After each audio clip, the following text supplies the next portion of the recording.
So today is the 18th of October, 2022, and I have been super busy today. Um, feels like I've had no like breaks or rest or however you want to say that. It's just been like go, go, go all day. But I did have my bottom surgery consult. I didn't record that same day because I had mixed feelings about it, for obvious reasons once I explain. Um, Essentially, I met on virtual visit my second surgeon who will be doing um, my bottom surgery together with my current surgeon, and they will be like co-doing it. Um, and essentially, my main surgeon does a lot of the, microsurgery and the shaping of the shaft, and then, like the shaping of the balls. But in actuality, there's a lot of things like urethral lengthening and a lot of inner components and stuff like that to the workings of stuff that the other surgeon does to make things more functional. So they work together. They do it together, which is good, to meet that surgeon and everything. Um, he basically explained that the reason that I'm not on the schedule yet, even though I was supposed to get my surgery in like the beginning to middle of November, the surgeon who they thought was going to be doing it abruptly left because their parents apparently had something happen, and their parents being elderly, they moved to go live near their parents and take care of them and become a surgeon there instead of a surgeon here. So everybody who was supposed to be getting surgery is kind of everything kind of like they're scrambling to take care of it. I am on a rush list apparently.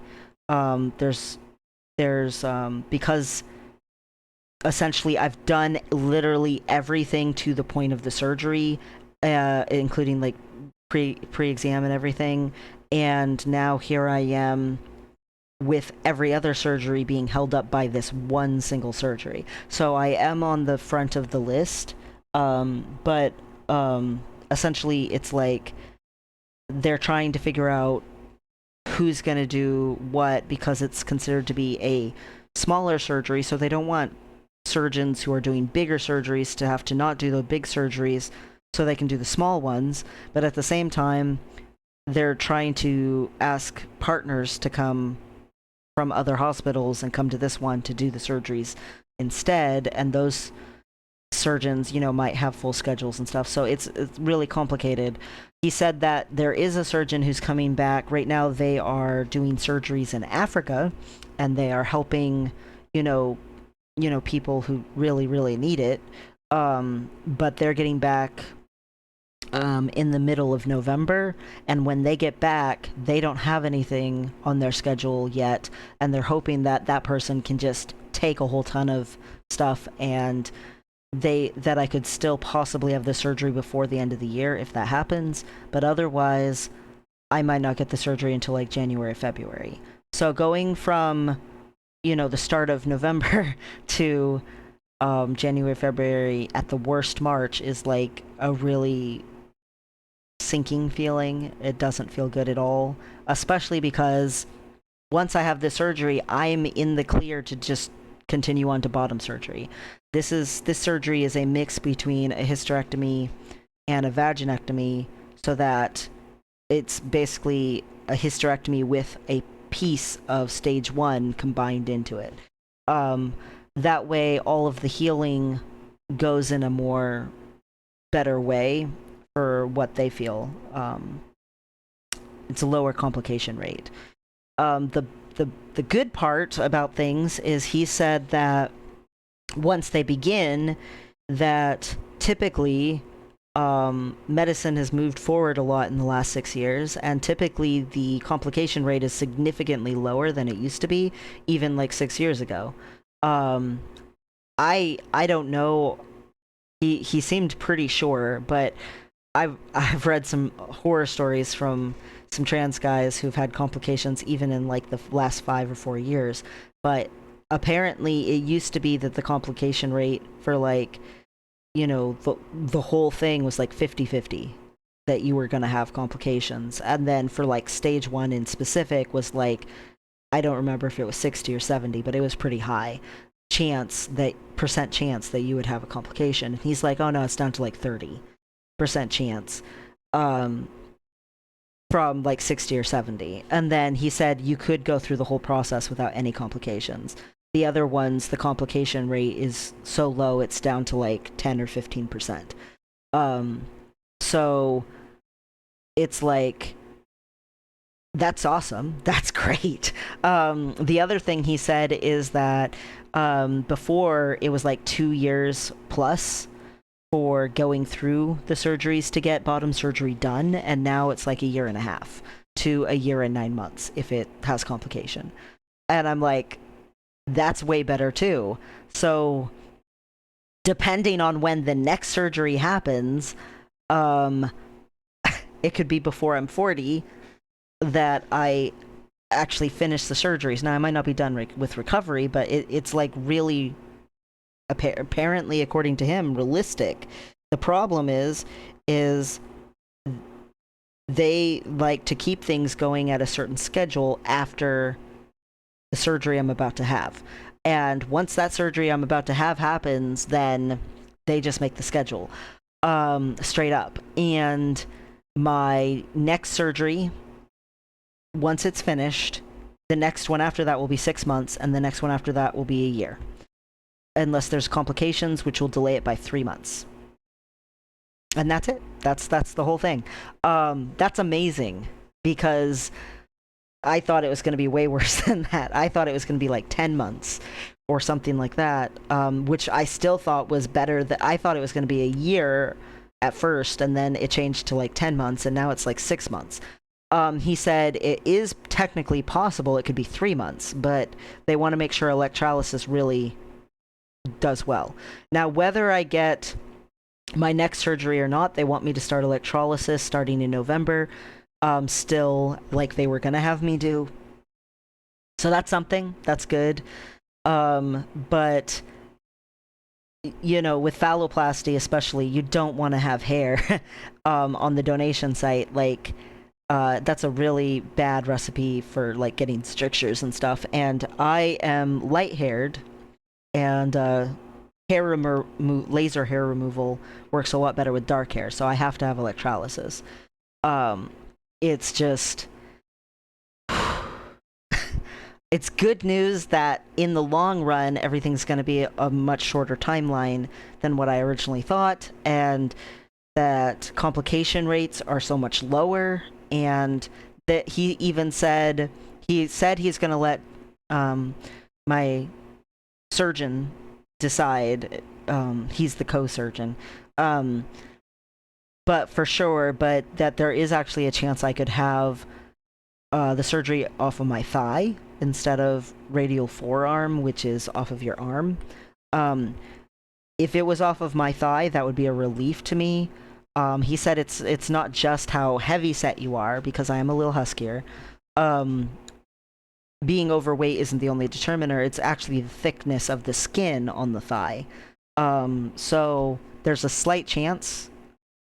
I consider it slight. I don't consider it a high chance, but there is actually a chance that I could have it on my thigh, which I would genuinely prefer. The scarring is not so in your face that way, and able to be, concealed a lot easier.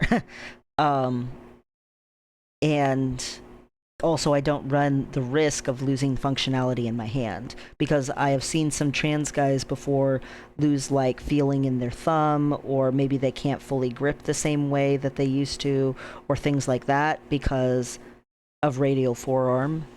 And if I have to do radial forearm, I will do it. It's worth it. But your highest chance of sensation is definitely from forearm and thigh. Groin and back or side donation sites just don't give sensation like that. And so it's really important. Obviously, really, really important, but yeah, it's also really stressful. um, on November 4th, I think it is, I have my appointment with my surgeon for post op for my chest and then finishing up the bottom surgery stuff.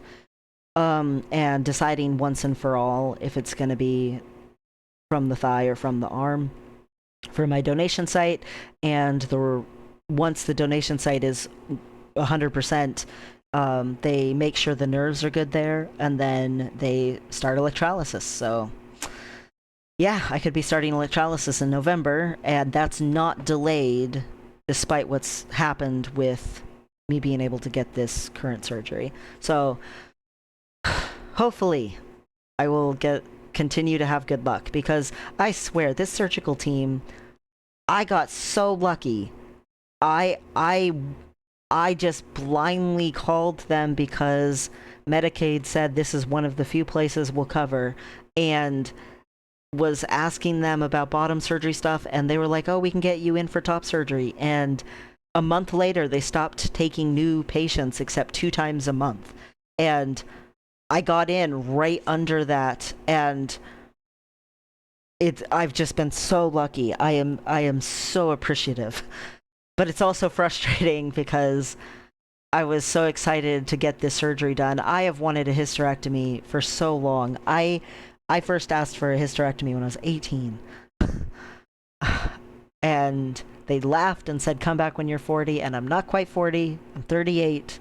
I just turned 38, but uh I've waited. I've wanted this so bad. So it's a really big thing. I just, part of me is so grateful that he's made the timeline really clear, and part of me, it makes me even more like chomping at the bit to get going, because there's so much more like excitement about it. You have to take surgery with a little grain of salt, in that there's always risk and there's always a chance of complication, and it could always end up being you and things like that. But my top surgery went so freaking well. Like, it's been 3 months, a little over 3 months, because, technically my surgery wasn't on the 18th, but slightly over 3 months, and I'm healing so freaking well. Like, it's nuts. I know silicone tape probably is helping, and then I'm keeping lotion and stuff when the silicone tape's not on there. I did try to very gradually increase my range of motion. Like, now I can lift my arms up and stuff, but like, you know, I still am not sleeping on my sides, which is terrible. Oh my gosh, I miss sleeping on my side so bad. But I am like, I gotta sleep on my back just a little longer. Gotta make sure, you know, I'm trying not to keep my arms stretched out or up for like a long period of time, so that, I'm not doing anything that's too like pushy or whatever. I'm very gradually starting to add like strength in for like the exercising in my upper body. Um, I know some people do it faster than this. I just really want to be careful. I had someone ask me why I haven't gone outside shirtless yet, and I'm like, because you have to put on sunscreen and you have to be like really careful, and it's like, I just want to be on the safe side. That's why. Um, that's really what it is. But I'm grateful. I'm super grateful, but I'm also like, you knew something had to happen. You knew it couldn't just keep going good. Well, like, but they've overcome obstacles before, so hopefully this one will get overcome as well. And there's nothing to do but keep on keeping on. Still taking testosterone. That's still going fine, it seems like. Um, have an appointment with my doctor, I think on like November 2nd or something like that. Get my labs done probably and all that kind of stuff then. But yeah, not much else to report. as far as transition stuff goes at the moment, that's pretty much it. I'm supposed to find out about my schedule in the middle of November for surgery and stuff, and when it can happen and all that. So, wish me luck. um, yeah, wish me luck.